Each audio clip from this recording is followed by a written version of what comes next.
आज हम पढ़ेंगे सावित्रीबाई फुले, भारत की पहली महिला अध्यापिका। ठीक है, यानी कि भारत की पहली महिला अध्यापिका थी सावित्रीबाई फुले जी। अब नीचे हम पढ़ेंगे सावित्रीबाई ज्योतिराव फुले। 3 जनवरी 1891 में इनका जन्म हुआ था। 10 मार्च 1897 में इनका निधन हो गया था, यानी कि मृत्यु हो गया था। भारत की प्रथम महिला शिक्षिका, समाज सुधारिका एवं मराठी कवयित्री थीं। उन्होंने अपने पति ज्योतिराव गोविंदराव फुले के साथ मिलकर स्त्री अधिकारों एवं शिक्षा के क्षेत्र में उल्लेखनीय कार्य किए। उन्हें आधुनिक मराठी काव्य का अग्रदूत माना जाता है। 1852 में उन्होंने बालिकाओं के लिए एक विद्यालय की स्थापना की। आगे पढ़ेंगे।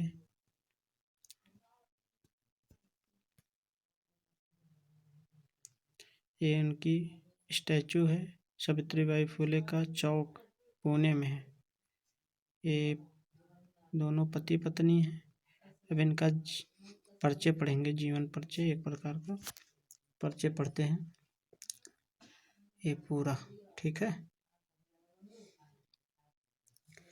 सावित्रीबाई फुले का जन्म 3 जनवरी 1831 को हुआ था। इनके पिता का नाम खंदोजी नैवेसे और माता का नाम लक्ष्मीबाई था। सावित्रीबाई फुले का विवाह 1840 में ज्योतिराव फुले से हुआ था। सावित्रीबाई फुले भारत के पहले बालिका विद्यालय की पहली प्रिंसिपल और पहले किसान स्कूल की संस्थापक थीं। महात्मा ज्योतिराव को महाराष्ट्र और भारत में सामाजिक सुधार आंदोलन में एक सबसे महत्वपूर्ण व्यक्ति के रूप में माना जाता है। उनको महिलाओं और दलित जातियों को शिक्षित करने के प्रयासों के लिए जाना जाता है। ज्योतिराव, जो बाद में ज्योतिबा के नाम से जाने गए, सावित्रीबाई के संरक्षक, गुरु और समर्थक थे। सावित्रीबाई ने अपने जीवन को एक मिशन की तरह से जिया, जिनका उद्देश्य था विधवा विवाह करवाना, छुआछूत मिटाना, महिलाओं की मुक्ति और दलित महिलाओं को शिक्षित बनाना। वे एक कवयित्री भी थीं। उन्हें मराठी की आदि कवयित्री के रूप में भी जाना जाता था। ठीक है।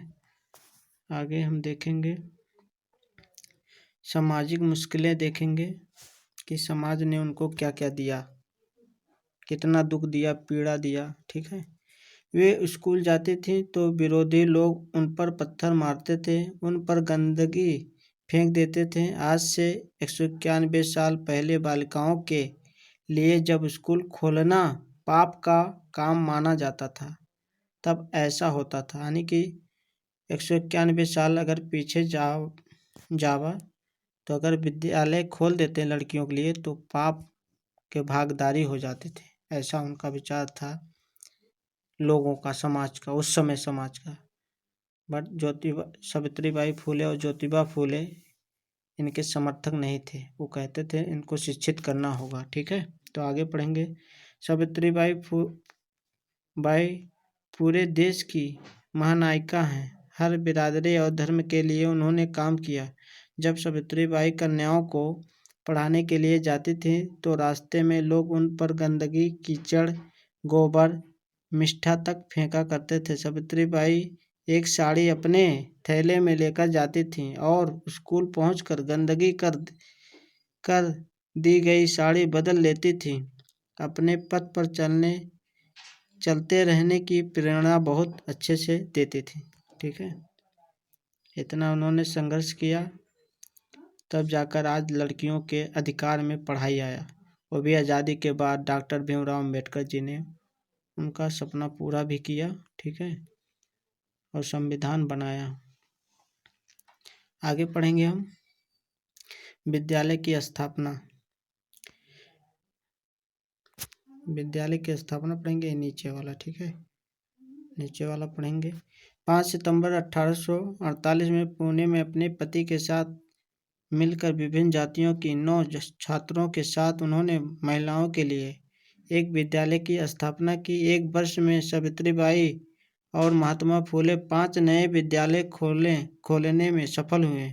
तत्कालीन सरकार ने उन्हें सम्मानित भी किया। एक महिला प्रिंसिपल के लिए सन 1848 में बालिका विद्यालय चलाना कितना मुश्किल रहा होगा, इसकी कल्पना शायद आज भी नहीं की जा सकती। लड़कियों की शिक्षा पर उस समय सामाजिक पाबंदी थी।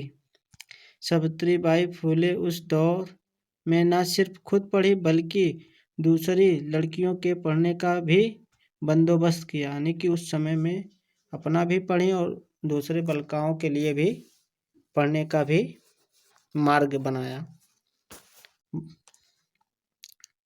जिसे आज पढ़ लिख कर बालिकाएं सोच समझ नहीं पा रहे हैं क्या अच्छा है क्या बुरा है। तो उनको पढ़िए और जानिए और उनका समर्थन कीजिए, ठीक है, बुरे लोगों का साथ मत दीजिए। आगे हम देखेंगे निधन के बारे में कुछ जान लेते हैं। 10 मार्च 1897 को प्लेग के कारण, यानी प्लेग एक बीमारी था, सावित्रीबाई फुले का निधन हो गया। प्लेग महामारी से सावित्रीबाई प्लेग के मरीजों की सेवा करती थी। एक प्लेग के छूत से प्रभावित बच्चे की सेवा करने के कारण इनको भी छूत लग गया और इसी कारण से उनकी मृत्यु हो गई। यानी कि जो प्लेग के बीमारी थी वो उसमें सेवा करती थी, मतलब तो उसी के छुआछूत से वो बीमारी सावित्रीबाई फुले को भी हो गई, उसी कारण उनका मृत्यु हो गया, ठीक है। अब उनका साहित्य देखेंगे। नीचे साहित्य लिखा गया। सावित्रीबाई फुले पर प्रकाशित साहित्य बहुत किताबें लिखे गया है। देखेंगे नीचे, देखिए ये सब किताबें लिखा गया है, इसको आप पढ़ सकते हैं, देख सकते हैं क्या क्या लिखा गया है। तो आप इसको पढ़िए और समझिए, ठीक है। सब किताबें हैं प्रकाशित, ठीक है। गूगल के बारे में भी जान लेते हैं। गूगल ढोलन, जो ये नेट चलाते हैं गूगल, ये 3 जनवरी 2017 को उनके 189वें जन्मदिवस पर गूगल ने उनका गूगल ढोलन प्रसिद्ध कर उन्हें अभिवादन किया है, ठीक है ना,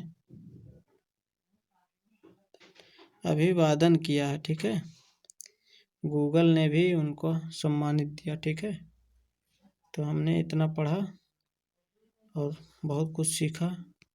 तो आगे की पढ़ाई नेक्स्ट वीडियो में मिलेगा।